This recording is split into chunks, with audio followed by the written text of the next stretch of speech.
morning, class. Let us start our day by asking for the guidance of the Lord. James, please read the prayer. In the name of the Father, and of the Son, and of the Holy Spirit. Amen. So, once again, good morning, class. How are you today, class? Wow, that's good to hear. So, before you take your seats, kindly pick out the trashes under your table and put it in the trash bin. So, you may now take your seats, class. Moving on, let's proceed for the checking of attendance.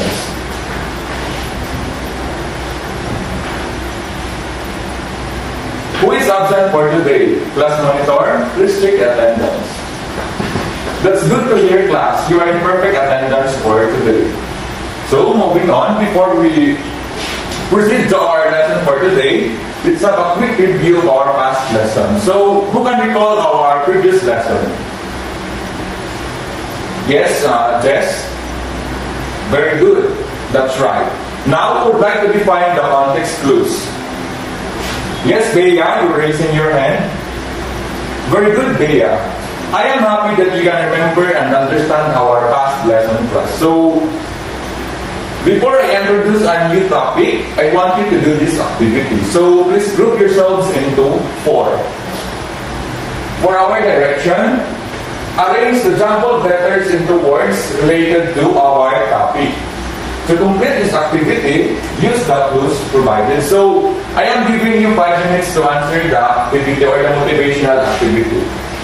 So, the time is up. After doing our motivational activity, the winner is Group 1. So, class, based on the activity that we have done, what do you think is our lesson this morning? Anyone? Very good, class. All your answers are correct because our topic this morning revolves around communication. Now, for the lesson proper, we have our topic for this morning is all about communicative style. So, there are different types of communicative styles.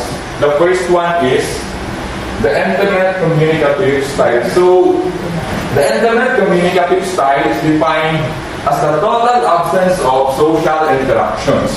This style is used by participants who know each other well and share a very close relationships, such as between close friends, parents and children, and boyfriend and girlfriend. So the participants in this style do not need a clear articulation of words or additional explanations.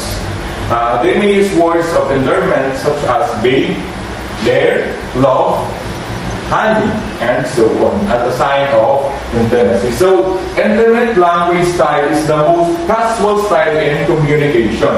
It is usually used between family members, close friends, couple, and all relationships that show intimacy. Moving on, for the number 2 type of communicative style, we have casual communicative style. So, the casual communicative style uses language used between friends, peers, colleagues, or family. Most of the ambience in this style is relaxed and very light. And so, the participants base group language on the members of the group can understand. So, some examples of these are jargon, slang, or vernacular language. The tone is conversational and interactions very, very common. Also, nicknames are used in addressing one another. So, I have here an example. This is the conversation between classmates and between classmate 1 and classmate 2. So, hey, what's up? You seem so very busy. Classmate 2? Yes, I have to finish some things up. Classmate 1? Oh, I see. Wanna come for a milk tea at the canteen? Classmate 2? That's interesting. I wish I could, but I need to do this ASAP. So, classmate 1? Okay, just catch up when you're done. So, that is an example of casual communicative style of communication. So, moving on, number 3, we have consultative communicative style. The consultative speech style happens in two-way participation. It is used in a semi-formal situation in which speaker needs to provide background information. The listener participates by giving feedback, thus Both the speaker and the listener are active participants. Take note that this style is often used in business or other professional situations, such as conversation between a doctor and a patient, or a teacher and a student. In addition, short responses like I see and may be used to signal that he or she is listening attentively or has understood what was tackled. Titles such as Mr., Miss, Ma'am, Madam, or Doctor are likely to be used when using this communicative style. This communicative style is the most operational among others. So, the consultative communicative style utilizes open-ended questions to get all opinions, to uncover hidden issues, and reveal personal agendas. So, I have an example of situation. We have this situation. A patient is consulting a doctor. So, patient, good morning, Dr. Garcia. Dr. Garcia, hi, how are you been feeling? Patient, I have had a stomach ache and LPM since last night. Dr. Garcia, answer, what did you eat yesterday? Patient, I ate street foods with my friends after class. So, this is the response again by Dr. Garcia. Likely a contaminated food. I am prescribing some medicine to control diarrhea. So, patient answered, thank you, doc. So, that is an example of conversation and consultative communicative style. Next, we have formal communicative style. The formal communicative style is also considered to be a straightforward speech. There is no participation from the listener. This style is often used in the following formal situations where there is only one-way communication. So, the formal consultative style is, it is a formal communication refers to the flow of official information through proper, predefined channels and rules. So, formal communication follows a hierarchical structure and chain of command. So, I have heard examples of formal consultative style.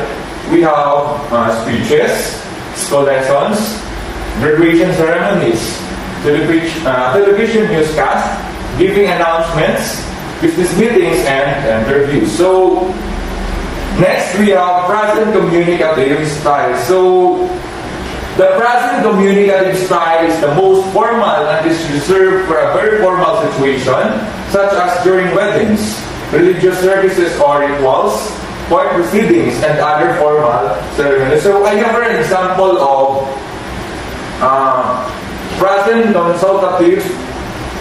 communicative style. We have the preamble of Constitution, Pledge of Alliance, National Anthem, School Creeds, Marriage Ceremonies, and National Pledge. So that's all, class, for our different types of communicative styles. So after discussing the different communicative styles, I have here a group activity for you to answer.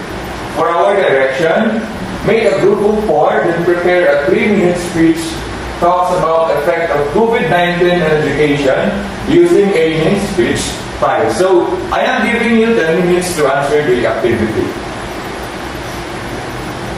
Time is up. So, wow, excellent class. After performing your speech, I know that all of you learned a lot for our lesson this morning. So, and you are able to apply the different communicative styles in any given situation or context. So, moving on, I have here individual activity. Direction, identify the given situation and answer where communicative style they belong. Number 1, please get 1 piece of paper and answer the individual activity. For number 1, talking with friends. Number 2, couple date. Number 3, doctor and patient. Number 4, news anchor delivering his news. Number 5, reciting the big ed mission and vision.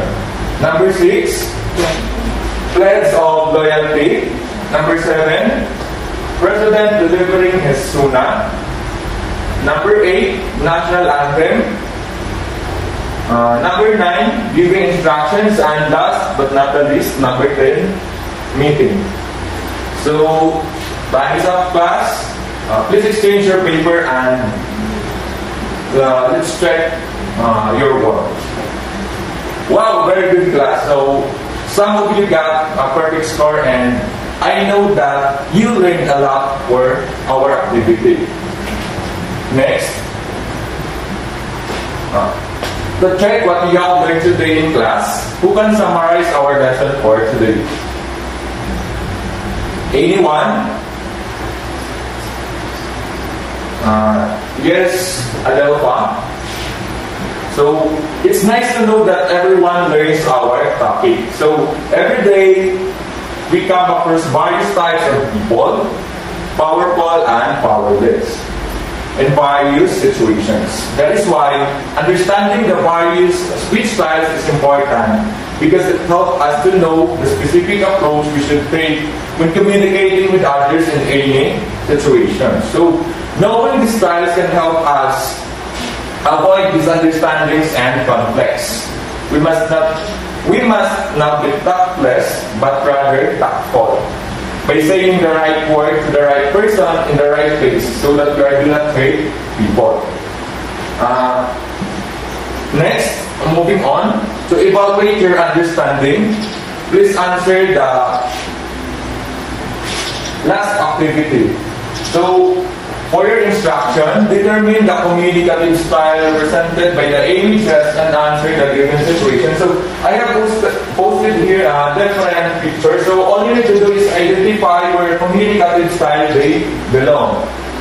We have here number 1 to 5 pictures. So, please work with your activity class. So, time is up. Please pass your paper.